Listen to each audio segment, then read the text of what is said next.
On a tiny island lost in the middle of the Atlantic, an entire world rises above the clouds. It is still dark when you start to climb. The road winds upward, switchback after switchback, the headlights catching nothing but rock and the silver edge of nowhere. And then, somewhere past the last village, something changes. The air thins. The car climbs out of the trees, out of the houses, out of the ordinary world entirely. You step out at the top of Pico do Arieiro, 1,818 meters above the sea, and you are standing on the roof of an island that should not exist. Below you, there is no ground. There is no ocean. There is only white. A sea of clouds, soft and endless, spilling between the peaks like something poured rather than placed. The mountains pierce through it. Black volcanic spires, sharp as broken glass, float on a tide of mist that moves so slowly it looks like it is breathing. And then the sun arrives. It does not rise so much as it ignites. The first light hits the cloud sea and turns it from gray to gold to a pink so warm you can almost feel it on your skin. The peaks catch fire one by one. The cold that bit your hands a moment ago softens. And you understand, standing there with your breath fogging in the dawn, that you are not looking at a view. You are looking at the secret almost no one tells you about Madeira. Because everyone has seen the photos.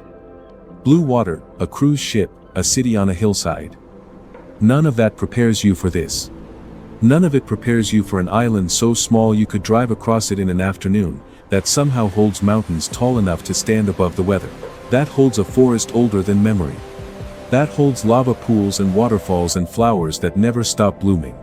All of it stacked, layer on layer, on a single volcanic rock in the middle of the ocean. This is Madeira. A few hours from Europe. And it feels like a paradise the rest of the world forgot to mention. Over the next half hour, we are going to climb down from these peaks into a forest that has been alive since the age of the dinosaurs. We are going to swim in pools carved by lava and filled by the sea. We are going to walk a city that smells of fennel and wine and salt, and ride a sled made of wicker down a mountain road. But first, stay here a moment longer.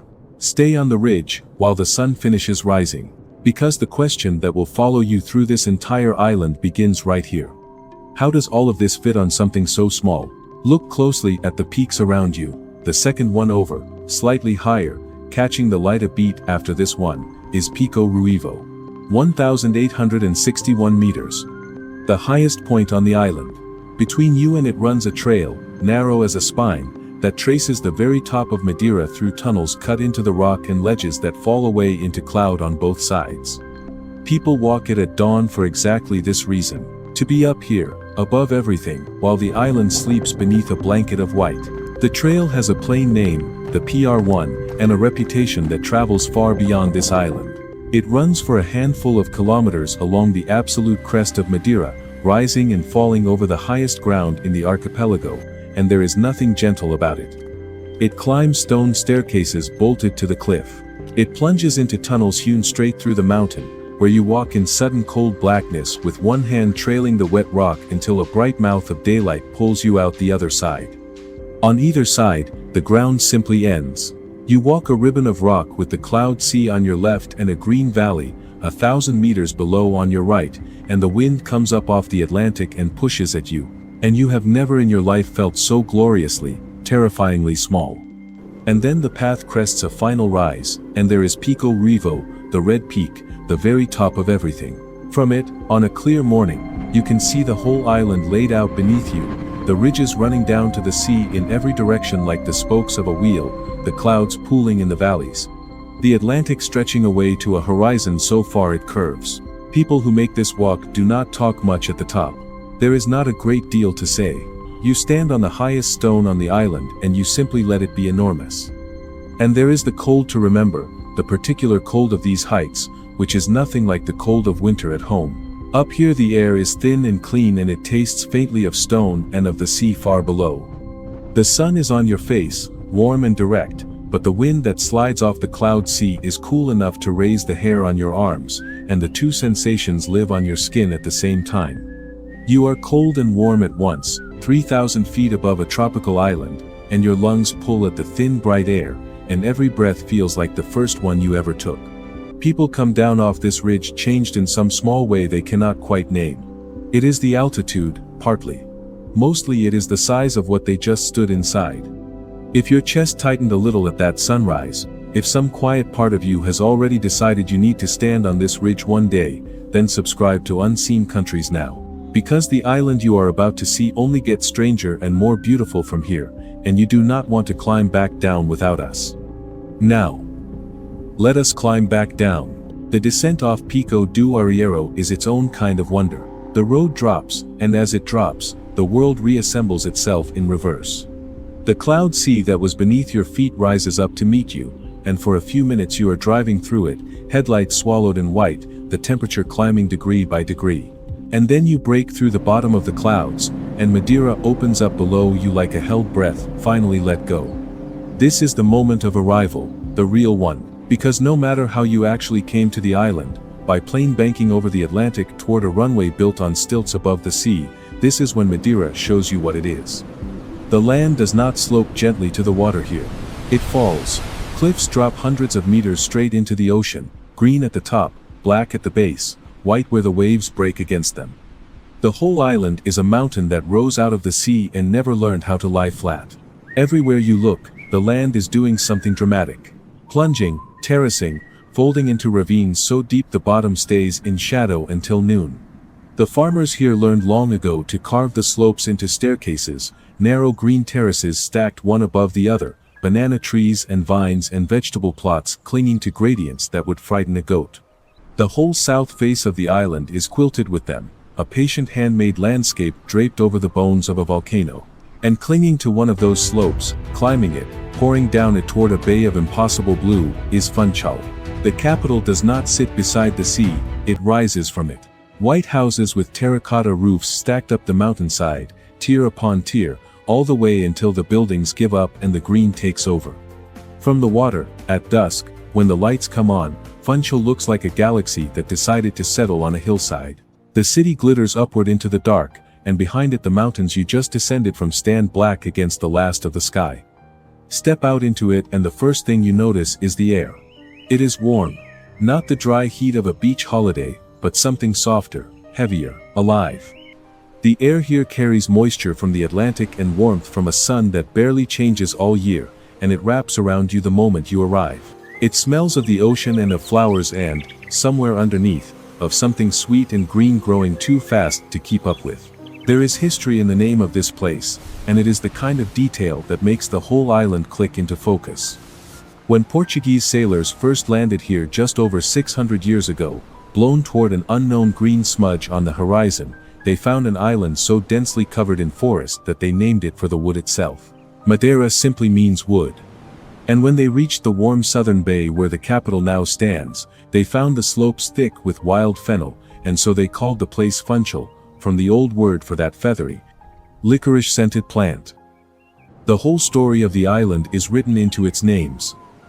A place of wood and fennel, found by accident, that grew into a paradise. That softness in the air has a name too. Madeira is called the Island of Eternal Spring, and it is not a slogan invented for postcards. It is simply true. The temperature here lives in a narrow, gentle band, somewhere between 17 and 25 degrees almost the entire year. Winter barely exists. The cold stays up on the peaks where you just stood, and down here, at the level of the city and the sea, it is forever the best week of May. Which means the flowers never stop. They spill from every wall and every garden and every traffic island, bougainvillea in violent purple. Hibiscus the size of your hand. Birds of paradise, orange and blue, lined up along the avenues like they are waiting for something. Jacaranda trees that drop a carpet of lilac blossom across whole streets. There is no season when Madeira is not in bloom. There is no month when the island is not, somewhere, flowering. People who live in places with real winters come here in January and weep a little at how green it is. Think for a moment about what that actually means, day to day, to your own body. It means you can stand on a mountain in the morning with cold air in your lungs and swim in warm sea light in the afternoon. It means breakfast on a terrace with the scent of jasmine and coffee mixing in air that is already soft and bright. It means the windows stay open.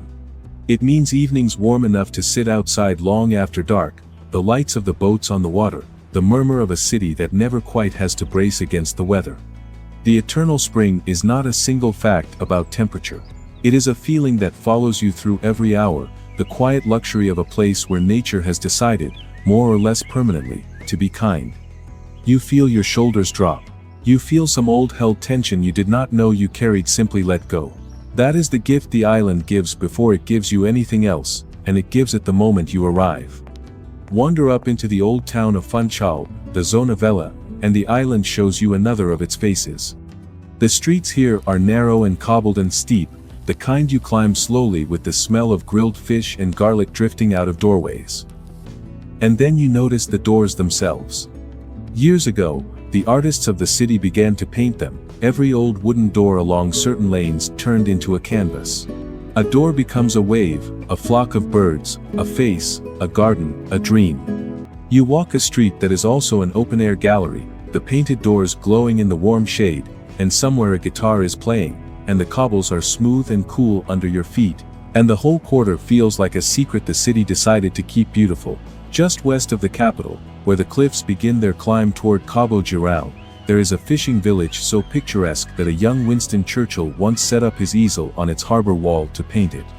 It is called Câmara de Lobos, and the brightly painted wooden boats still pull up onto its shingle the way they have for centuries, and the fishermen still mend their nets in the sun, and the smell of salt and tar and grilling fish drifts up the steep lanes.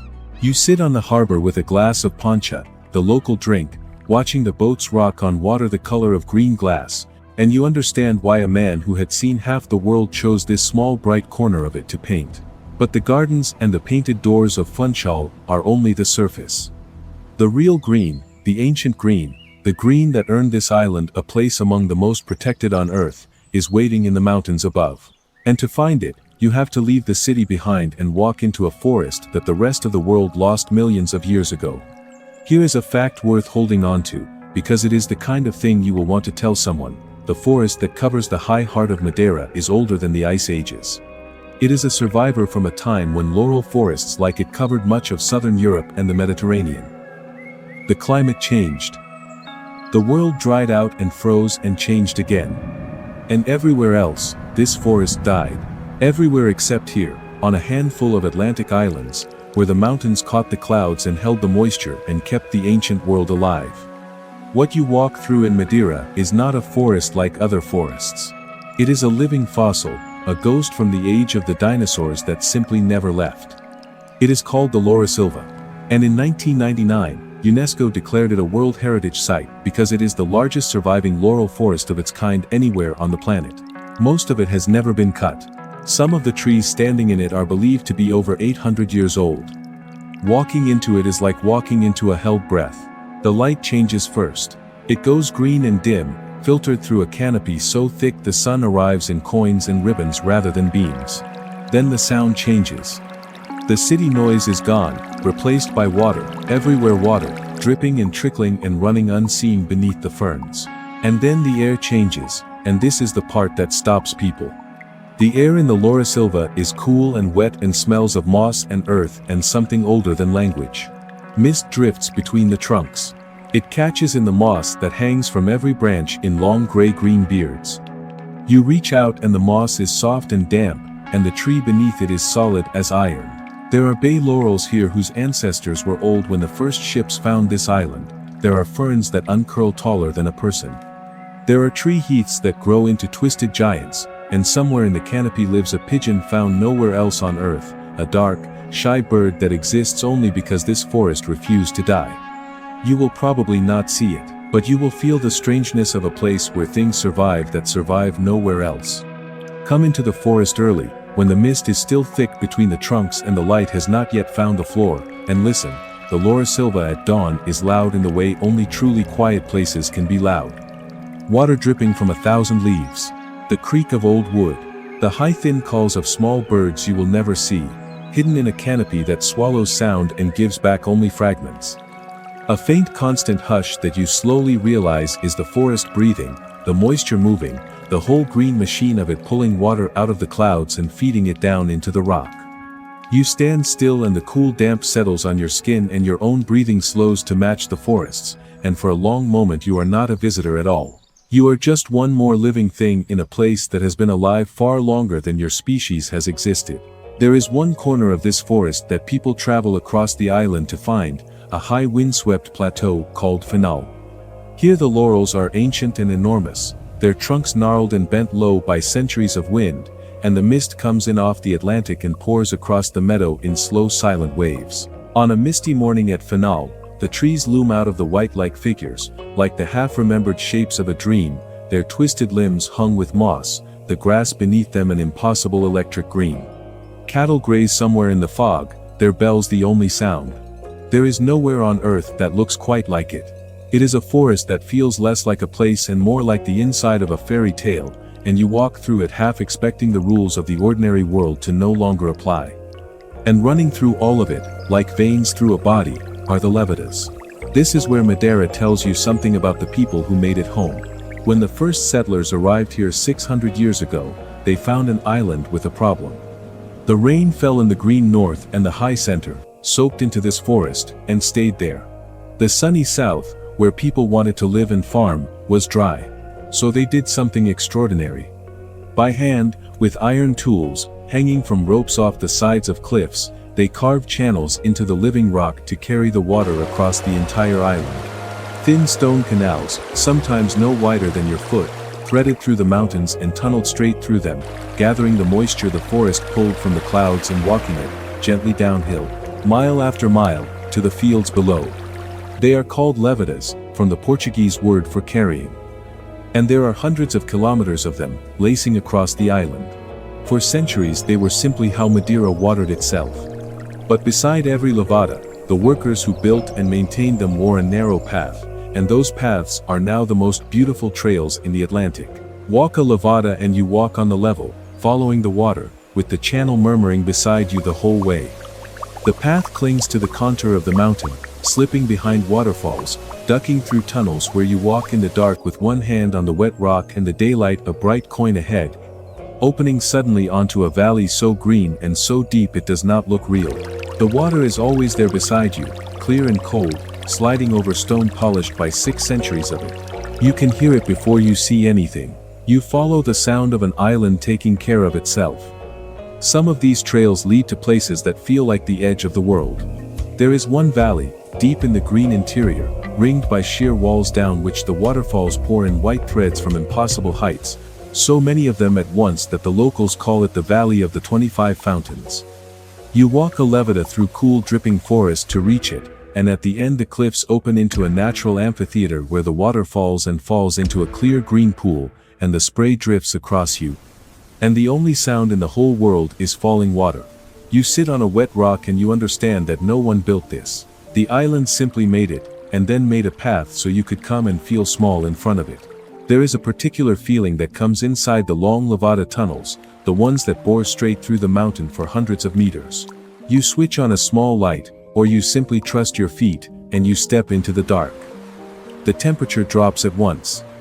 The sound of the world outside vanishes and is replaced by the close intimate drip and rush of the water beside you, amplified by the rock walls until it fills your whole head.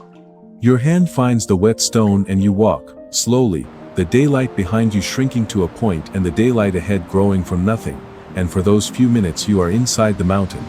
Inside 600 years of human patience, walking the same dark channel the builders walked with the same water still running through it. And then you step out into the green and the light, blinking, and the valley is more beautiful than it was before, because you have just been inside the island's heart. If, somewhere in the last few minutes, you found yourself wanting to be there, in that green dark, with the moss and the mist and the sound of running water, then do one small thing. Tap like. It is the simplest way to tell me to keep finding places that feel like this, places that make you ache to step inside the screen. That single tap is how this channel keeps climbing into forests like this one. Because we are about to leave the green and find something even harder to believe.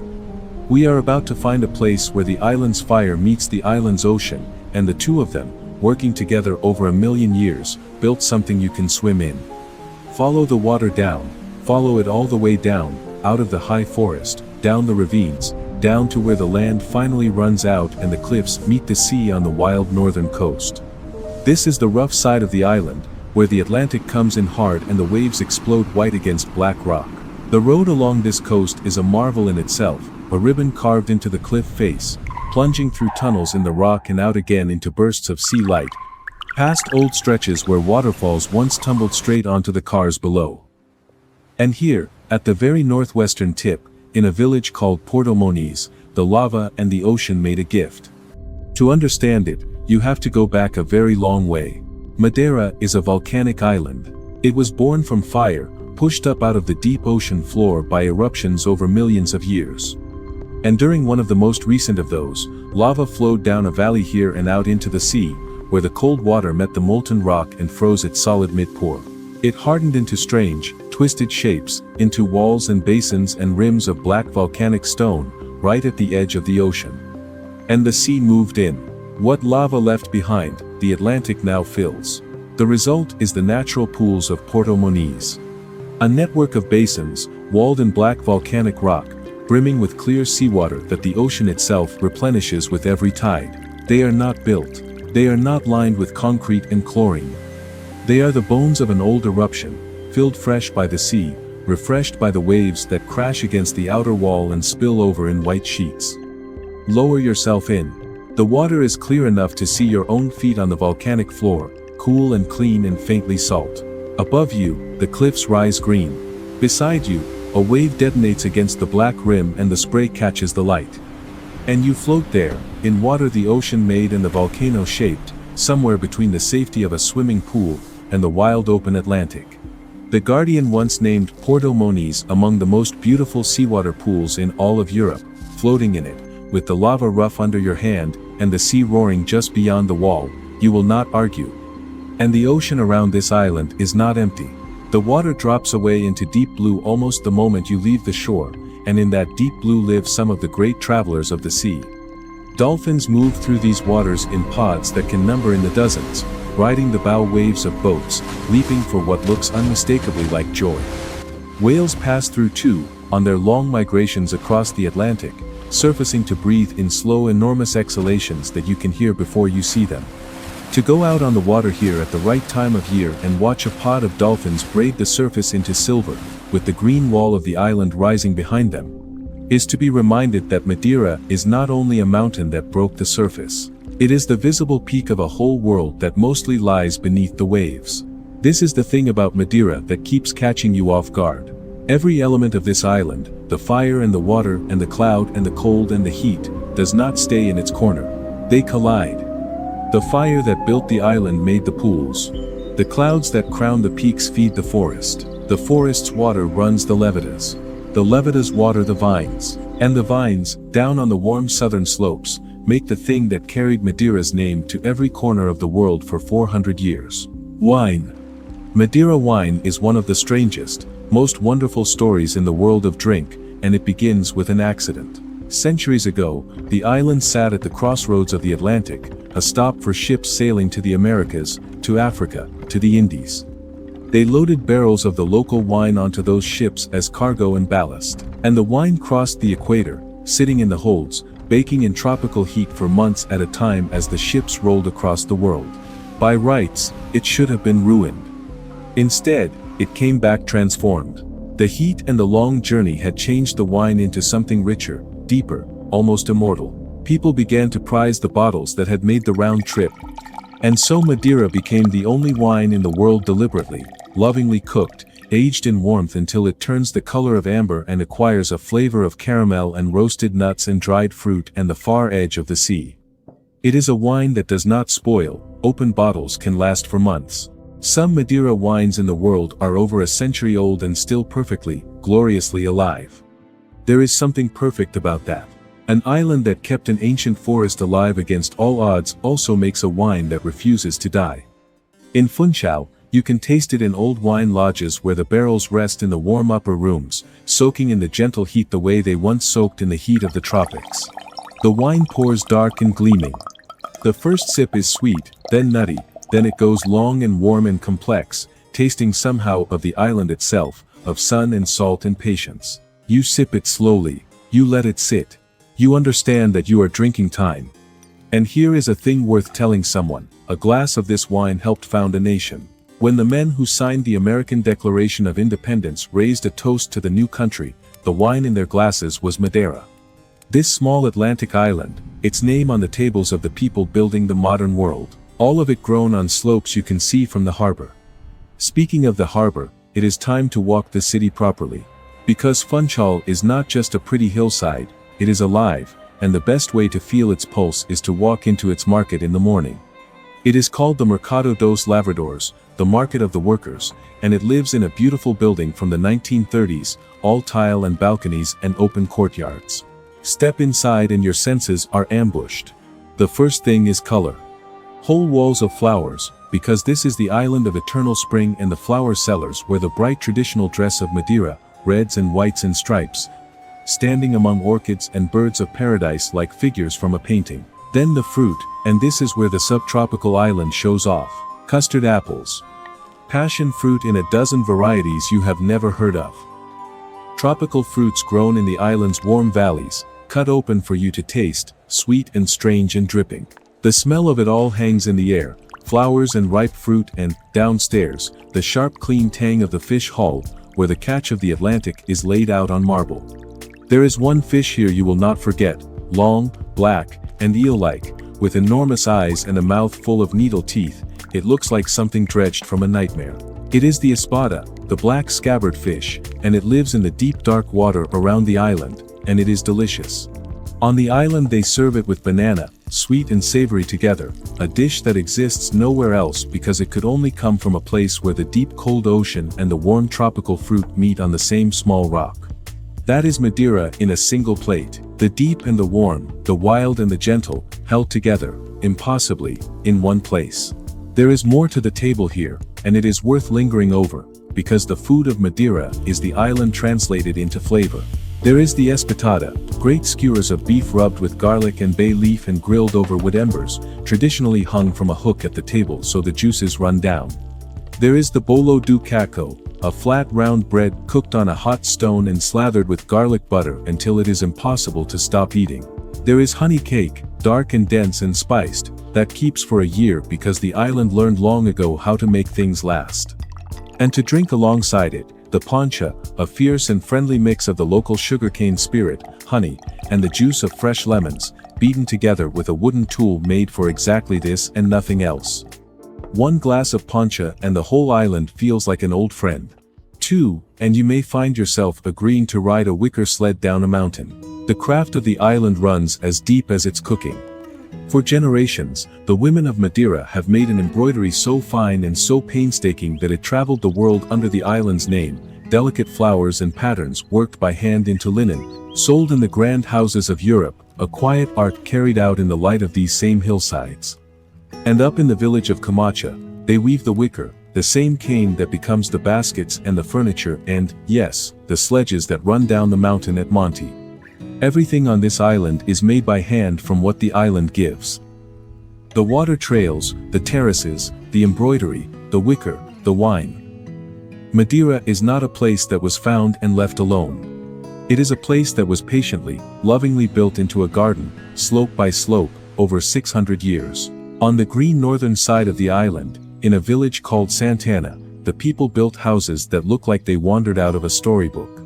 Small, steep-roofed cottages, triangular from the ground up, their roofs thatched in straw that reaches almost to the earth, their fronts painted in bright stripes of red and blue and white. They were built this way for a reason as practical as everything else on the island, the steep thatch shedding the northern rain, the snug shape holding the warmth, but the result is pure enchantment. They sit among gardens and fruit trees with the green mountains rising behind them, and standing in front of one, with the cool damp air of the north on your face and the sound of a levada running somewhere nearby, you feel the particular happiness of a place that solved its problems beautifully. By now a question has probably formed in your mind, and I want you to sit with it for a moment, because it is the real question this whole island asks. Of everything we have stood inside so far, the dawn ridge above the clouds, the ancient forest dripping with mist, the lava pools where the sea pours in, the warm market full of flowers and strange fruit. Which one would you choose? If you could be set down in just one of them tomorrow morning, where would it be? Tell me below. I read every answer, and I am genuinely curious which face of this island pulls hardest at people, because every single one of them would be reason enough to come. Before we climb for the last time, there is one more place on the coast you have to stand, because it tells you, in a single dizzying instant, exactly what kind of island this is. West of Funchal, the land rises to a cliff called Cabo Girão, one of the highest sea cliffs in all of Europe. At the very top, they built a platform with a floor of glass, and you walk out onto it, and beneath your feet, through the clear pane, there is nothing. Nothing but air, and then, hundreds of meters straight down, the Atlantic breaking white against the rocks and a few impossibly tiny green terraces clinging to the base of the cliff, where farmers still grow vines on a shelf of land you can only reach by boat or by a nerve-shredding path. You stand on glass over the void with the wind in your face and the whole curve of the coast spread out around you, and your stomach drops, and you laugh, because Madeira has done it again. It has taken the sheer terrifying verticality of itself, and turned it into one more thing you will never forget.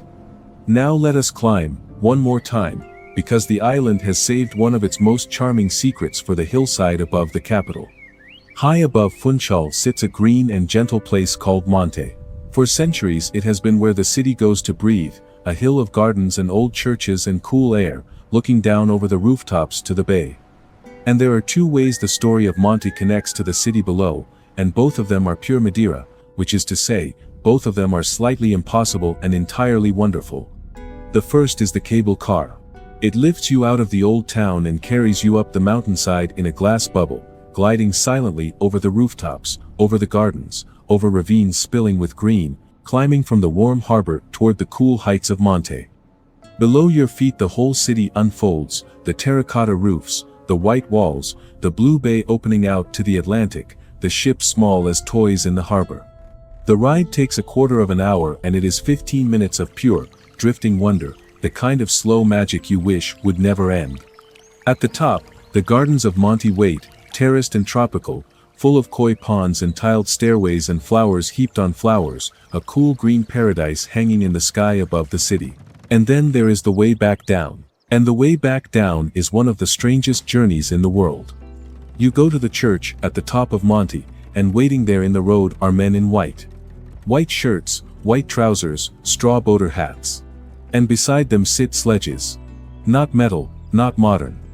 Wicker baskets, woven from cane, mounted on wooden runners, with a padded seat for two. These are the carros de cesto, the basket cars of Monte, and they have been running down this hill since the 1850s.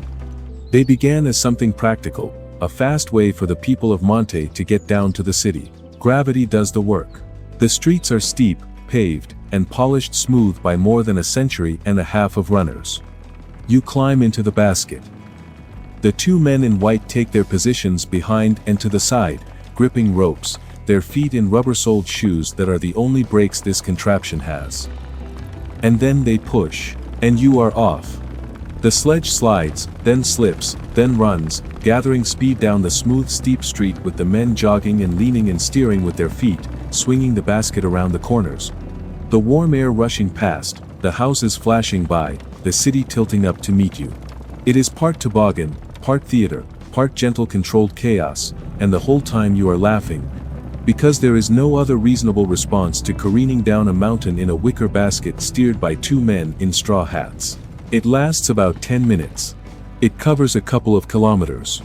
And it is the single most Madeira thing you can do, an old, ingenious, joyful solution to the simple problem of a city built on a mountain too steep to walk down comfortably. That is what this island does to you. In the end, it takes the things that should be problems, the steepness, the smallness, the lonely position in the middle of an ocean, and it turns every one of them into a marvel. The mountain too steep to walk becomes a wicker sled ride. The dry south and the wet north become 600 years of hand-carved water trails. The lava that should make the coast hostile becomes the most beautiful swimming pools in Europe. The cliff that should simply be a wall becomes a floor of glass over the sea. The clouds that should bring gray weather become a sea of gold at dawn. Madeira does not fight what it is, it blooms from it. And the blooming never stops. Come back to where we began, to the flowers that fill the island every month of the year, to the eternal spring, because that, more than any single peak or pool or forest, is the truth of this place. There is no off-season here. There is no month when Madeira closes. While half of Europe shivers under gray skies, this island a few hours away is mild and green and flowering, the Levadas running, the wine resting in its warm lodges, the sea folding gently into the lava pools, the forest breathing its ancient breath up in the clouds. Once a year, the whole island throws a festival in honor of exactly this, a celebration of flowers where the streets of Funchal fill with petals and parades and a wall of blooms. Children placing a single flower each into a great mosaic, because here, more than anywhere, the flower is not a decoration. It is the island's whole way of being. So in the last light of the day, go back up. Climb the road one final time, back toward the peaks, and stand on the ridge as the sun sinks into the Atlantic. Watch the cloud sea fill the valleys again, turning gold, then rose, then violet, then dark. Watch the lights of Funchal come on far below, the galaxy on the hillside switching itself awake. Feel the cold of the heights and remember the warmth of the harbor, both of them on the same small island, both reachable in a single day. How does all of this fit on something so small? Maybe that is the wrong question. Maybe the answer is simpler. It does not just fit. It overflows. Madeira is not a place that holds a little of everything. It is a place that holds too much of everything, all of it stacked and woven and pouring together on one volcanic rock that should have been ordinary, and somehow became a paradise hiding in plain sight, a few hours from home. A complete world. A secret garden in the middle of the ocean. And it has been here the whole time, waiting, while you looked everywhere else. So here is the last thing I will leave you with. Of all the islands in all the seas, why does this one feel less like a place you visit and more like a place you remember, even before you have been? Sit with that. And if some part of you is already planning the trip, already imagining your own dawn above the clouds, then subscribe, hit the bell, and I will see you on Unseen Countries. On a tiny island lost in the middle of the Atlantic, an entire world rises above the clouds. And now you know its name.